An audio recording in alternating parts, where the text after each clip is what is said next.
මට අවුරුදු 10ක් ජීවත් වෙන්න තියෙනවා නම් ඒක වළක්වන්නත් කාටවත් බැහැ. ඒ මගේ සංස්කාර.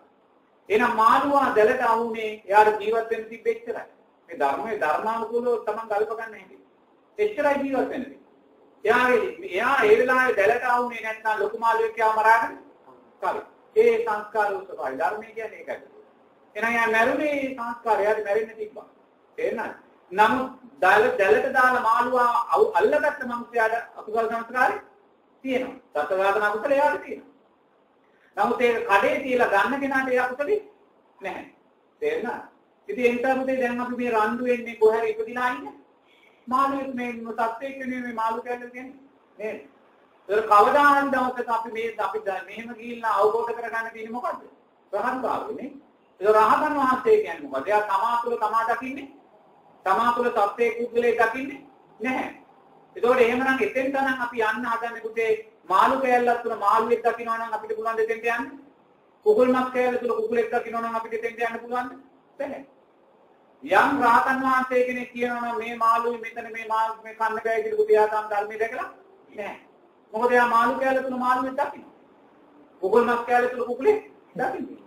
නමුත් රහතන් වහන්සේ කියන්නේ පුතියාගේ බෝන්චිත් තියෙනවා, කැරටුත් තියෙනවා, මාළුත් තියෙනවා, පොල්සම් බෝලක් තියෙනවා, බතුත් තියෙනවා, මේ සියල්ල මෙයා සතර මහා ධාතුන් කියන දකින්න. තේරෙනවද? අපි මේ ඉරලා තියෙන සම්මුති නාමයේ ධර්මයේ අවබෝධය කියන්නේ උතන තමයි. අපි උතෙන්ට යන්න ඕනේ. ඔතෙන්ට යනකම් අපිට අර දෘෂ්ටීන් අපි එක බැඳෙනවා. තේරෙනවද? නමුත් කෙනෙක් කියන්න පුළුවන් මස් කනකොට ලේ හොඳ නෑ අපිරිසිදු වෙනවා මම ඒක හරි. දැන් මමත් දන්නවා කවුරු හරි මට පිටරයක් දෙනකොට මම හරිම අකමැතියි. නමුත් මම ගන්නවා. මොකද ඒක බෑවරුවන්ට බඩ වේලනවා ඇඟ රස්නේ හරි ප්‍රශ්න ගොඩක්. නේද? ඒ නිසා වැළකේ. නමුත් බුදුරජාණන්සේ කන්න එපා කියලා නෑ. ශරීරයට අහිත නිසා වැළකේ. තේරෙනවද? ඉතින් ඒ වගේ තමන් වැළකෙනවා නම් වැළකෙන්න ඕනේ. ඒක මගේ ශරීරයට අන්ත කරා. එහෙනම් බුදුරජාණන් වහන්සේ පාන් කියලා කියනවා කියලා වළඳන්න එපා. සද්ධාවතපත් වෙන්නේ නැහැ. බුදුරජාණන් වහන්සේ පා කියලා නැහැ. තේරෙනවද? ඒක කෙනෙක් හිතන්න පුළුවන් අපි කන නිසා සත්තු මරන්නේ කියලා. නේද? අපි කන නිසා සත්තු මරන්නේ කියලා. ඔතේ එහෙම හිතුනාම කරපුවා දැන් හෙට ඉඳන් මේ නීතිය ගෙනාව මොහොතේ එක මාළුවෙක්වත් අල්ලන්න බෑ කියලා. මොහොතේ මොකද වෙන්නේ? මාළු ගානේ වැඩි වෙනවා. මාළු ගානේ වැඩි වෙන්න අර ලොකු තෝරුත් අල්මතු වෙයිලා අර මාළු මරාගෙන කන මොකද ඒගොල්ලෝ ජීවත් වෙනවද? නැහැ. අර ඕල්ල එක මරාගෙන කනවා ඒක වැඩි වීමක් නේ. ඒක සත්තු මරන්න එපා, හරක් මරන්න එපා, ඌරු මරන්න එපා, ඉරු මරන්න එපා කියලා නීතියක් ගෙනාවොත් අවුරුද්දක් යන්නේ ඉස්සෙල්ලා පුතේ මේ මාංශ ගාහණයට වඩා සත්තු ගාහණය වැඩි වෙනවා. සත්තු ගාහණය වැඩි වීම නිසා දිරීර බැක්ටීරියාම හදන මේ මනුස්ස ප්‍රජාව විනාශ වෙනවා. ඒ නිසා බුදුරජාණන් වහන්සේ කෙනෙක් කියන්නේ පුතේ කරන්න පුළුවන් දෙයක් විතරයි. කරන්න බැරි දේවල් කියන්නේ නෑ. ඒවා කරන්න බෑ කියලා කරන්න බෑ. නමුත් කියන්න පුළුවන් නමුත් ඒවා කරන්න බෑ. මේ කරන්න කිව්වොත් එහෙම ඉන්නේ ආත්මය වෙනවා. අපි වැඩිම කන්නේ බස්නේ නේද? බස් ගන්න කුමින් දහල් වලින් නේ කුඹුරේ වී වලින්. නමුත් වී වතුරන්න පළවෙනි උදැල්ල පාර ගහන මොහොතේ පටන් අස්වැන්න කපන මොහොත දක්වා සත්තු කී දහහක් මැරෙනවා. අද ඔය කුඹුරක ගෙම්බෙක් කපුටෙක් නැහැ. ඈ ඔය බෙහෙත් තෙල් ගහනකොට යායකට බෙහෙත් තෙල් ගහනකොට කුමී ලක්ෂ ගාණක් මැරෙනවා. පණුව කැපෙනවා දහස් ගාණක්. එහෙනම් අපි කිව්වොත් එහෙම සත්තු මැරෙන්නේ වීගොල් යන නිසා අපි වීගොල් වෙන කරන්න එපා කියලා ප්‍රායෝගිකව කරන්න පුළුවන් දෙයක්. ඒක වෙන්නේ නැහැ. ඒව කරන්න බැහැ සංස්කාර. තේරෙනවද? ඔය ධර්මය අවබෝධය කරා යනකොට Taman ධර්මයේ ආකාරයෙන් දැක ගන්න. බුදුරජාණන් වහන්සේ කියන්නේ තේරෙනවද? එයා ඊට පස්සේ සත්තු මරන්න යන්නේ නැහැ. සත්තුන්ට හිංසා කරන්න යන්නේ නැහැ. සත්තු මාස් විකුණන්න යන්නේ නැහැ. තවමුත් එයාගේ බත් එකකට මාළු කැල්ලක් දෙදුවාම එයා ඒක තමයි. තේරෙනවද? ඉන්හිහාට දෙයක් හිතන දෙයක් නෙමෙයි. එයා සත්තු මැරුවෙත් නැහැ. ඒ සංස්කාර කරන්න දෙයක් නැහැ. ඒගොල්ලෝ මැරෙන්න ඕනේ. ඒ අකුසල කරපුවා. කුකුලෙක් වෙලා ඉපදින්නේ පෙර සාම්බි මහත්තයෙක්මයි. නැත්නම් සත්කුමාරු මහත්තයෙක්මයි. එයා මැරිලා ඉතින් ඉපදින්න ඕනේ. එයා බෙල්ල කපා ගන්න. තේරෙනවද? එහෙනම් අපි කුකුල බෙල්ල කපන්න එපා කියලා කිව්වොත් බැලක් තියෙනවා. එයා අකුසලයක් එන්නේ. අපි කුකුල් මස් කඩේ ඉන්න බෝඩුවේ ඉන්න කුකුල ගෙනල්ලා ගෙදර තියෙනවා. අනේ මෙයා මරන්න දෙන්න බෑ කියලා සල්ලි තියෙනවා. ඒ කුකුල දවස් 25 යනකොට කොහොමද ගෙදරදී මැරෙනවා. මැරිලා ගිහලා පුතේ ආයෙමත් කුකුල් පිටරේකම ආයෙමත් මැරෙනවා. ඒ කරපු අකුසල. සාම්බි මහත්මේ ජීවිතයේ සත්තු දහස් ගණන් මරනවා. ඒගොල්ලෝ මරුමක් ගන්නෙ නෑ. එහෙනම් ඉතින් එයා අතෙන්ද වැටුණා මේ විපාකෙ විඳිනවා. අපිට බෑ ඒ විපාක වළක්වන්න. ඒක අපි මේ විපාකෙ වළක්වන්න යනවා නම් පුතේ අපි වළක්වන්නේ මොකද්ද? සංස්කාර. ධර්මයේ වළක්වන්න. ධර්මයේ අපිට වළක්වන්න බෑ. තේරෙනවද? අවබෝධය කියන්නේ ඒකයි. තේරෙනවද? ඒක සතු මරන්නත් එපා, නිර්සා කරන්නත් එපා, මස් විකුණන්නත් එපා ඒවා තින්පත්. නමුත් අනුන් බෙදෙන මස් කැල්ල කඩෙන් ගන්න කුක් මේවා කැල්ලක් එතන පවක් වෙන්නේ නැහැ. එතන චේතනාවක් සකස් වෙන්නේ නැහැ. නමුත් ඔය ගැහි ගැහි ඉන්න මාළු ගන්න යන්න එපා කොයි ලාභයි. මරන්නට මාළු. ඔය දෙන්නෝලේ මල්ල තියෙන ගැහි ගැහි ඉන්න චේතනාවක් සකස් වෙන්නේ. ඔය ලාකට කුකුළු කන පිටින් ඉන්න කුකුළු කඩෙන් කුකුළු මස් ගන්න එපා චේතනාවක් සකස් වෙනවා. තේරෙනවද? එනොත් දොතරින් ගත්ත කියන බුද්ධයන් වහන්සේගේ ධර්මයේ දොතරින් බාධාවක් නැහැ. සම්මානක මම සෙල්සක් ළඟදී ඉස්සෙල්ලා දැන් බය කියන ක්ලේශයත් එක්ක අනුගාමී වෙනවනේ මේ දේශය කියන එක. මොකටද බය? ඔව්. එතකොට දැන් අපි මැරෙන්න බය නම් මැරෙන මොහොතේ බයක් ඇති වුණොත් එතන අනු වශයෙන් නැති වෙන්නේ දේශය. බය කියන්නේ මේ ගැටීම. ඔව් ගැටීම. අකුසලයක්. එතකොට මැරෙන්න බය පුද්ගලයාගේ හොඳ උත්පත්ති සකස් බය පුද්ගලයා සකස් වෙන්නේ නෑ නේ. එයා බය වෙන්නේ පුතේ අකුසල ඉන්න. එයා සීලෙන් පරිපූර්ණ නම් බයනේ. සීලේ ආනිසංසයක් නේ. එයා සීමුලානෝනේ මැරෙනවා. සීල සමාජ සීලේ පරිපූර්ණ නැත්නම් එයා සීමුලා වෙලා මැරෙන්නේ. ඒ කියන්නේ බයෙන් මැරෙන්නේ. ඇයි බයෙන් මැරෙන්නේ? එයාගේ අනතර තේනවා. ඒ අනිත එයා බයයි. ඒ බය නිසා එයා මෙහෙන් යනවා කල්ල ගන්න.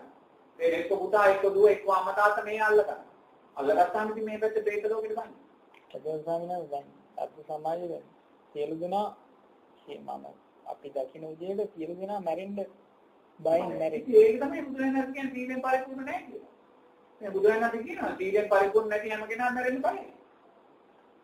සීලෙන් පරිපූර්ණ නැත්තේ කෙරුවන් කෙල් සද්දාව කරලා නැහැ. ඒක කාරණා දෙක. ඒ හේතුඵල ධර්මයන් ලක්ෂණ තියෙනවා බුදුරජාණන් කියන්නේ. ඒක නෙමෙයි මහා පොළොවේ පස්සවුරක් කරන් පෙන්නන්නේ මෙච්චර දුරුටි කාමී වෙන්නේ. ඉතින් ඒක වෙන්නේ බෑ බුදුරජාණන් මේ කියන්නේ. ඒ බුදුරජාණන් මේ කියන්නේ අවුරුදු 2600 කියලා ඉස්සෙල්ලා. අච්චර බුදුරජාණන් වහන්සේලා රහතන් වහන්සේලා හිටියේ අද කොහෙද මේ අද එනන් හිතලා කොච්චර දුරද වෙනවද?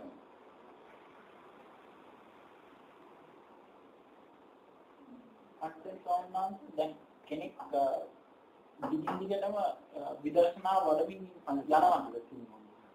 එයා මරණ මොහොත දක්වා අවසාන මොහොතේදී මොකක් හරි ඵලයක් ලබා ගන්නවා. ඔව් අනිවාර්යයෙන් බුදුරජාණන් කියන්නේ දිගු විදර්ශනා විතරක් නෙවෙයි තෙරුවන් කෙරේ සත්‍තාව සීලේ තියෙනවද නේද?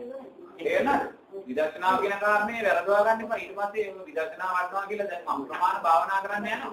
නමුත් ගෙදර ඇවිල්ලා පුතේ යාර මහත්යෙක් ඉන්නත් නෝනෙක් ඉන්නත් බැරන්. සමාජෙට ගියත් පොඩ්ඩක් මේ වුණා රන් වෙනවා. ඒක විදර්ශනා නමුත් විදර්ශනා වඩනවා කියලා. නමුත් ගෙදර ඇවිල්ලා දරුවොත් එක්ක ඉන්න බෑ රන් වෙනවා නෝනත් එක්ක ඉන්න බෑ රන් වෙනවා සමාජෙට ගියත් එහෙම නෑ. ඒක විදර්ශනා වෙන්න නෑ. තේරුණාද? හරියට විදර්ශනා වැඩනා කියන සිරුවන් කෙනෙක් සත්‍තාව සකස් වෙලා සීලේ පරිපූර්ණ බුතේ එයා බයලේ විපාක ලැබුදේ. එයා සද්ධාංශාරී ධම්මාංශාරීකින් තැන ඉන්නවා. තේරෙනවද? සද්ධාංශාරී ධම්මාංශාරීකින් තැන දෙකකින් එකදී ඉන්නවා. එයා තාන්තනේ හිටියා. ඵලයක් ලැබුණේ නැතුණා. මාර්ගය තුල ඉන්නවා. ඒක බුදුරජාණන් කියන එයා අපත් හැරෙන්නේ නැහැ කියලා. තේරෙනවද? ඒ සද්ධාව සීලෙන් තමයි දැන් තාරිකුත්තම මේ අනේපිට සිතුමා මැරෙන මොහොතේ. දැන් මැරෙන්නේ යන්නේ. මෙයා කියනවා මට සාරිපුත්ත මහ රහතන් වහන්සේ එන්නේ කියන බණ ටිකක් අහන්න කියලා. සාරිපුත්ත මහ රහතන් වහන්සේ ආනන්ද ස්වාමීන් වහන්සේ එනවා. ඇවිල්ලා ආනන්ද එද්දි කියනවා මේ සෝවාන් වෙලා ඉන්නෝ අනිපිටුතුමා. කියනවා මේ ස්වාමීන් වහන්සේ මේ ශක්තිමත් පුරුෂයෝ දෙන්නේ මගේ හිත බෙදලා අපේකින් දෙපැත්ත ඉඳන් අදිනකොට යම්තේ වේදනාවක් දැනෙනවද? ඒ විදිහේ වේදනාවක් මගේ හිතට දැනෙනවා. පිහියක් අරගෙන මගේ උදරය කපනකොට ඇතිවෙනා වූ වේදනාව මොකද? ඒ වගේ වේදනාවක් මගේ උදරයට දැනෙනවා කියලා. තේරෙනවද? එහෙම දැනෙනවා කිව්වම සාරිපුත්ත මහ රහතන් වහන්සේ කියනවා සිටුතුමනි මේ ඇස අනිත්‍යයි. තේරෙනවද? මේ ඇස අනිත්‍ය නිසා මේ ඇස නිසා සකස් වෙනා වූ පස්ස වේදනා සංඥා සංකාර විඥාණයට බැඳෙන්න එපා. මේ පඨවි ධාතු අනිත්‍යයි. මේ ශරීරයේ තද ස්වභාවයේ පඨවි ධාතු අනිත්‍යයි. මේ පඨවි ධාතු අනිත්‍ය නිසා මේ පඨවි ධාතුවට බැඳෙන්න එපා. මේ ආපෝ තේජෝ වායෝ සතර මහා ධාතුවත් අනිත්‍යයි නිසා මේවට බැඳෙන්න එපා. ඒ වෙලාවේ සාරිපුත්ත මා මේ අනේපිරි සිතුමා කියනවා ස්වාමීන් වහන්සේ මෙවැනි ධර්මයක් මම මේ ඉස්සෙල්ලා අහලා නැහැ. ඇයි මට කිව්වේ නැත්තේ? එහෙනම් දුක් වෙනවා අය. නමුත් ඒ ධර්මය ආලය ආයෙමොත් අනාගාමී වෙනවා. එනම් බලන්න ඕන සෝවාන් වෙච්ච උපාසක මාත්‍යාර බණ අහලා තිබ්බේ නැහැ. එහෙනම් කොතනින්ද සෝවාන් වෙන්නේ? ශ්‍රද්ධාවෙන්ම. අන්න බුදුරජාණන් වහන්සේ වැඩ ඉන්නවා කියලා යාගේ යාළුවා කියපු වෙලාවෙදී මහා රෑමියා යනවා. ආලෝක සංඥාව සකස් කරගෙන හිතේ ප්‍රභාෂක භාවයේ තුලින් පංච නීවරණයටපත් වෙනවා. ශ්‍රද්ධාවයි මුල ශ්‍රද්ධාව. එතනින් සීලය සකස් වෙනවා. නිසා ඉන්හිහාරවත් තමයි අනිත්‍ය සංඥා වැඩෙන්නේ. මේ දෙක පරිපූර්ණ කරගන්න තුන වැටුතුති සක්කාය දිට්ඨියම වැඩෙන්නේ අද භාවනා කරන්නේ අපි දකින්න පව් කියලා හිතනවා. ඒ සක්කාය දිට්ඨිය වැඩෙන්නේ ඒවල එක තේරුම් ගන්නේ නැහැ.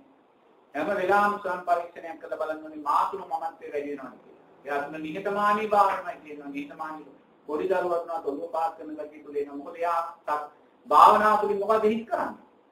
මමෙන් කියලා ගත්ත අවුරුද්දිය.